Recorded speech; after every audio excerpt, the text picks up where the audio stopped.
2024 లేదా 25లో డిగ్రీ లేదా బీటెక్ చదివారా? సాఫ్ట్‌వేర్ జాబ్ కోసం ఎదురు చూస్తున్నారా? అయితే కోడ్ జ్ఞాన్ 100 డేస్ కోర్సులో చేరండి, జాబ్ సాధించండి.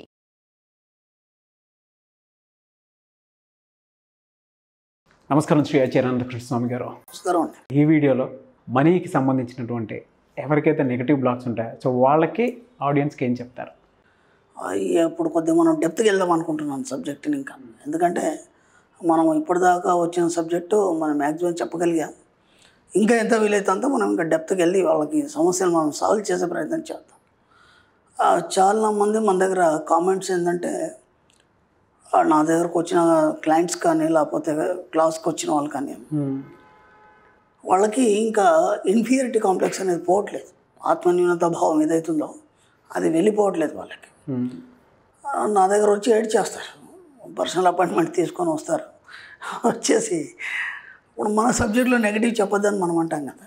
అవును, గురుగారు మీ దగ్గర నెగిటివ్ మాట్లాడొద్దు అని చెబుతూ మళ్ళీ నెగిటివ్గా చెప్తారు వాళ్ళు. ఎందుకు అలా జరుగుతుందంటే వాళ్ళకి అది అలవాటు అయిపోయింది. అది ఎలా నెగిటివ్ అనేది, ఇది నెగిటివ్ అనేది వాళ్ళకి తెలియదు, కానీ వాళ్ళు అదే చెప్తుంటారు. రెండోది మన సబ్జెక్ట్లో ఇంతకుముందు కూడా మనం చెప్పుకున్నాం, జాలి కరుణ దయ లాంటివి మన సబ్జెక్ట్లో లేవని చెప్పుకున్నాం. ఎందుకంటే నీ మీద ఎవరు జాలి పడాలని ఎప్పుడు కోరుకో. దానివల్ల ఏమైపోతామంటే వీక్నెస్ అనేది ఏర్పడుతుంది. నీ మానసిక స్థితి అనేది దిగజారిపోయి చాలా తక్కువ చిన్న లిట్గా ఆలోచించడం కానీ, తక్కువగా ఆలోచించడం కానీ, ఒక బ్రాడ్ మైండ్ అనేది లేకుండా ఎక్కువ పెద్ద మొత్తంలో ఆలోచించకుండా నీది నువ్వే జాలి పడుతూ నీకు అన్నీ ఏమో అయిపోయినాయని చెప్పేసి ఊహించుకొని కొందరు వస్తారు నా దగ్గరికి. ప్రపంచం మీద సమస్యలన్నీ వాళ్ళకే ఉన్నట్టుగా చెప్తారు. ఒకటి ఉండదు సమస్య. ఇప్పుడు మనం సపోజ్ మనం సబ్జెక్ట్ ఏంది ఓన్లీ డబ్బు గురించి ఏమైనా ఆర్థిక ఇబ్బందులు కానీ, లేకపోతే అప్పులైనాయి, లేకపోతే ఇంకేదైనా అయిందంటే దానికి మనం ఏమన్నా సాల్వ్ చేయొచ్చు. వాళ్ళు ఎలా చెప్తారంటే నన్ను ఎవరు ప్రేమించట్లేదు ఫస్ట్. ఓకే, నన్ను ఎవరు ప్రేమించట్లేదు. రెండోది ఏంటంటే అందరూ నన్నే అంటున్నారు. నేను ఎంత మంచిదాన్ని అంటే నేను అందరికీ మంచి చేస్తాను. ఇక్కడ మంచితనం కూడా ఎక్కువ అయిపోయింది. అది మంచితనం కూడా ఎక్కువ అయిపోయింది. ఏదైనా ఒక లిమిట్ వరకు ఉండాలి, కానీ మంచితనం ఎక్కువైపోయింది. దాన్ని ఎక్కువ మంచి అనిపించుకోవాలని ఇంకెక్కువ మంచితనం చేయడం. ఇలా ప్రతి దగ్గర ఏమవుతుందంటే వాళ్ళు అన్నీ పాజిటివ్గానే ఉన్నా అనుకుంటున్నారు, కానీ నెగిటివ్ అనేది వాళ్ళకి జరుగుతుంది. ఎందుకు జరుగుతుంది?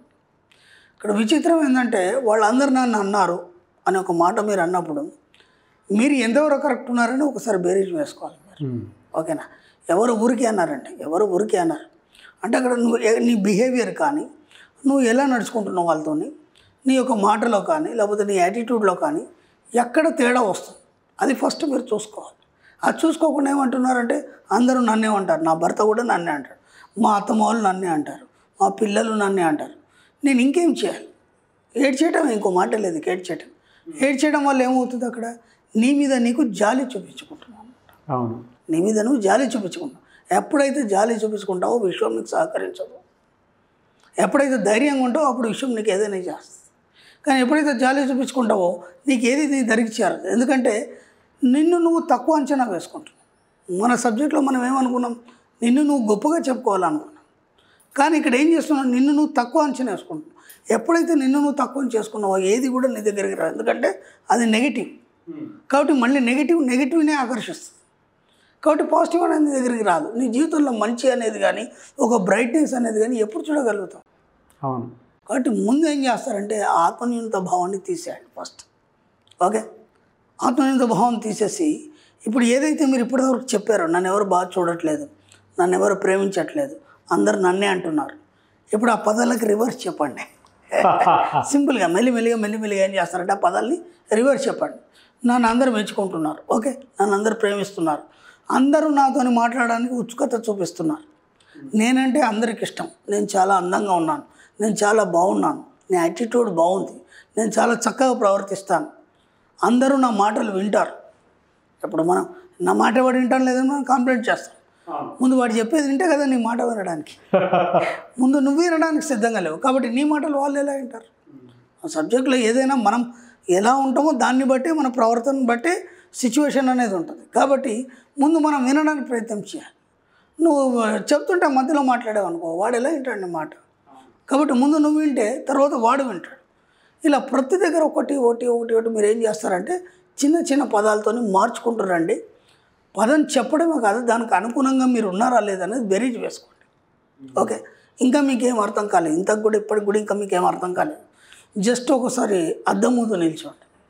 అద్దం ముందు నిల్చొని చిన్నగా యాక్షన్ చేయండి, చిన్న చిన్న మూమెంట్స్ యాక్షన్ చేయండి. అప్పుడు ఎదుటి వ్యక్తి ఒకతడు మీ ఎదురుగుండా ఉన్నాడు అద్దంలో, అతను ఏం మాట్లాడుతున్నాడు, మీరేం మాట్లాడుతున్నారు, ఓకేనా? దానికి సరి అయిన విధంగా అతడు స్పందిస్తున్నాడా లేదా, ఈ విధంగా మెల్లిమెల్లిగా ప్రాక్టీస్ చేయండి. చేయడం వల్ల ఏమవుతుంది, అప్పుడు మీ లోపల పాజిటివ్ అనేది బయటకు వస్తుంది, ఓకేనా? అప్పుడు మిమ్మల్ని ఎవరు కించపరిచారు, ఎవరు అవమానించారు, మీతో అందరూ హ్యాపీగా ఉంటారు, మీ మాట అందరూ వింటారు, మీరు హ్యాపీగా ఉండగలుగుతారు, సమాజానికి హ్యాపీని పంచుతారు, ఒక పాజిటివ్నెస్ అనేది మీ సరౌండ్ క్రియేట్ చేసుకోగలుగుతారు. అంతవరకు మీరు ఎన్ని ప్రయత్నాలు చేసి ఎప్పటికప్పుడు మీరు ఎప్పుడైతే తక్కువ అనుకుంటారో ఎప్పటికీ మీ లైఫ్ అలాగే ఉంటుంది. మీరే కాంప్లైంట్ చేస్తున్నారు, నన్ను ఎవరు తాము సరిగా మాట్లాడలేదు, ఏడ్ చేస్తూ ఉంటారు, ఎప్పుడు ఏడుస్తూ ఉంటారు. నా దగ్గర ఫస్ట్ రాగానే ఏడ్ చేస్తారు, నేనేం మాట్లాడను, ముందు ఏడ్ చేయమని చెప్తాను, కంప్లీట్గా ఏడ్ చేయండి అని చెప్పేస్తాను. ఎందుకంటే ఆ లోపల ఉన్న దుఃఖం అనేది మొత్తం పోవాలి, పోతే అప్పుడు వాళ్ళకి రిలాక్సేషన్ వస్తుంది. మనకి ఎలా ఉంటుందంటే మన బాధలు పంచుకోవడానికి వినడానికి ఒక మనిషి కావాలి. ఓకే, ఫస్ట్ మన బాధలు పంచుకోవడానికి వినడానికి ఒక మనిషి కావాలి. అప్పుడు అమెరికా లాంటి పెద్ద పెద్ద దేశాల్లో కొన్ని లిజన్ సెంటర్స్ అని ఉంటాయి. వాళ్ళు ఏం చేస్తారంటే మీకు ఏదైనా బాధ ఉంది, సంతోషం ఉంది, పంచుకోవడానికి ఎవరు లేరు, అక్కడ జనాలు తక్కువ కాబట్టి. మన దగ్గర పరికరాలు బోలెడు ఉంటారు, ఇక్కడ ఎన్ని కబుర్లు చెప్పినా వెళ్ళడానికి. అక్కడ ఎవరి పని వాళ్ళు బిజీ ఉంటారు, జనాలు తక్కువ కాబట్టి. ఆ సెంటర్స్లో వెళ్ళిన తర్వాత ఒక క్యాబిన్ ఉంటుంది, ఆ క్యాబిన్లో వ్యక్తి కూర్చుంటాడు. ఆ ఏటి వ్యక్తి చెప్పేది వింటాడు, అంతే, ఏం సలహాలు ఇవ్వడు. ఆ విన్నందుకు ఛార్జ్ చేస్తారు, అర్థమైందా? ఆ విన్నందుకు ఛార్జ్ చేస్తారు. ఎంత విచిత్రం ఉంది అది. కాబట్టి వినేవాడు కూడా లేడు అక్కడ, కనీసం మనకు వినడానికి ఉన్నాడు ఇక్కడ. అవును, కానీ మనం విసిగించామనుకో వాడు వినడు మళ్ళీ. కాబట్టి అలాంటి ప్రయత్నాలు చేయకుండా నేను అందుకే ఏం చేస్తాను అంటే ముందు ఆ బరువు అనేది దిగిపోవాలి. కాబట్టి హాయిగా ఏడ్చేయండి అమ్మ అని చెప్పేస్తాను, హాయి కూర్చుంటాను, నేనేం మాట్లాడను. అంత అయిపోయిన తర్వాత నీళ్లు తాగండి అని చెప్తాను. నీళ్ళు తాగిన తర్వాత హాయిగా రిలాక్స్ కూర్చోండి, ముందు సిట్ రైట్, ఓకే, గట్టిగా గాలి పీల్చుకోండి, ఇప్పుడు ఏడవండి అంటాను. ఇక రాధిక ఏడుపు. అవును, అప్పుడు రాధిక ఏడవని ఏడవలేడు, ఇక అప్పుడు చెప్పమంటాను. అప్పుడు ఇవన్నీ కాంప్లైంట్స్ ఉంటాయి మళ్ళీ. అంటే పాపం వాళ్ళకి చెప్తే వినడానికి ఎవరు లేరు కాబట్టి వాళ్ళ జీవితం అంతా ఎప్పుడు కాంప్లికేటెడ్గా మారిపోయింది. కాబట్టి మనం ఏం చేయాలంటే మన ఫ్యామిలీలో కనీసం ఒక వీక్లీ వన్స్ సరదాగా అందరం, నేను అదే చెప్తున్నాను, అందరం కలిసి ఒక రెస్టారెంట్కి వెళ్ళండి, ఓకేనా? అందరూ కలిసి ఒక చిన్నగా ఎక్కడన్నా చిన్న టూర్ కానీ అక్కడ వెళ్ళండి. అక్కడ ఏమవుతుందంటే ఇప్పటి వరకు మన బిజీలో మనం ఉన్నాము, ఎప్పుడు బయట వాళ్ళతోనే మనం ఉన్నాము. మన ఫ్యామిలీ కనీసం వీక్లీ వన్స్ అని ఒకసారి కలిసినప్పుడు ఏమవుతుందంటే వాళ్ళ అభిప్రాయాలు చెప్పుకునే అవకాశం ఉంటుంది. అవును, ఇప్పుడు మీరు మీ భార్యతో కానీ, లేకపోతే పిల్లలతో కానీ, లేకపోతే పిల్లలు వాళ్ళకి ఏమైనా కావాల్సి కానీ, దాంట్లో ఏమైపోతుందంటే ఒక రిలాక్సేషన్ అనేది వస్తుంది. అంటే మీకు ఎక్కువ పెయిన్, అంటే బాధ కలిగించే విషయాలు ఏవైనా సరే, చాలా సంతోషకరమైన విషయాలు ఏవైనా సరే, ఇవి కూడా మిమ్మల్ని ఇబ్బంది పెట్టవు. ఎక్కువ బాధ వచ్చినా సంతోషమే, ఎక్కువ సంతోషం వచ్చినా సంతోషం. కాబట్టి అవి ఏమవుతుంటాయంటే బ్యాలెన్స్ అవుతాయి. ఆ బ్యాలెన్స్ కావడానికి ఏం చేయాలంటే వీక్లీ వన్స్ కానీ అట్లా అందరూ కలిసి ఒక రెస్టారెంట్ కానీ లేకపోతే ఇంకెట్టనా కానీ వెళ్ళాలి. నేను అందుకే చెప్తున్నాను.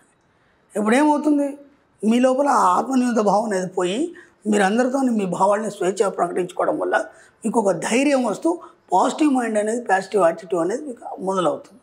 దానివల్ల మీకు ఇక అంత పాజిటివ్గా తయారైపోతుంది. దాంతో మీరు ఏ రంగంలోనే ముందుకు వెళ్ళిపోతారు. మ్యాక్సిమం ట్రై చేయండి. గ్రేట్ వర్డ్స్ అన్నాయి. నిజంగా చాలామంది నెగిటివ్ బ్లాక్స్ ఉంటాయి, సో వాటిని ఏ విధంగా రిమూవ్ చేసుకోవాలని దాని మీద అవగాహన ఉండదు. చాలామంది బాధ అనిపిస్తుంది వాళ్ళని చూస్తే. అంత వయసులో అంత పెద్దగా ఉంటారు, అంత బాగా మంచి ఎడ్యుకేటెడ్, వెల్ ఎడ్యుకేటెడ్. నేను చెప్పింది ఏదో మామూలు వాళ్ళు కాదు, మంచి ఎడ్యుకేటెడ్స్. అవును, అవును, వెల్ ఎడ్యుకేటెడ్స్. వాళ్ళు చూస్తే ఏమేమో డిగ్రీలు చేస్తున్నారు, మంచి పెద్ద పోస్ట్లో ఉన్నారు. వాళ్ళు వచ్చి చిన్న పిల్లల్లాగా ఏడ్ చేస్తారు. ఎందుకంటే వాళ్ళకి వాళ్ళ బాధ చెప్పుకోవడానికి ఎవరు లేరు. అది కూడా పెద్ద సమస్య. ఏం లేదు, వాళ్ళు చెప్పిన దాంట్లో ఇప్పుడు ప్రశ్నలు వచ్చే సమాధానం ఉంటుంది. మనం ఏ పెద్ద మేధావి కాదు. వాళ్ళ కొద్దిగా వాళ్ళకి ఒక స్వాంతన చేకూర్చడం, వాళ్ళు చెప్పిన దాన్ని విని ఆ ప్రశ్నలోనే జవాబు ఉంటుంది. ఇలా చేస్తే అయిపోతుంది అంతే, దాని పెద్ద సమస్య లేదు. కానీ అది చెప్పేవాడు కూడా లేడు కాబట్టి వాళ్ళు అలా బాధపడతారు. కాబట్టి ఎంత వీలైతే అంత ఎవరికి చెప్పకండి. మీ యాటిట్యూడ్ని మీరే మార్చుకునే ప్రయత్నం చేయండి. చిన్న చిన్న పదాలతో పాజిటివ్గా మారిపోండి, అంతే నేను చెప్పాను. డెఫినెట్గా sir. Thank you so much Shri Acharya Anantakrishna Swami garu. Thank you. Suman టీవీలో మీ పర్సనల్ అండ్ బిజినెస్ ప్రమోషన్స్ కోసం కింది నెంబర్కి కాంటాక్ట్ చేయండి.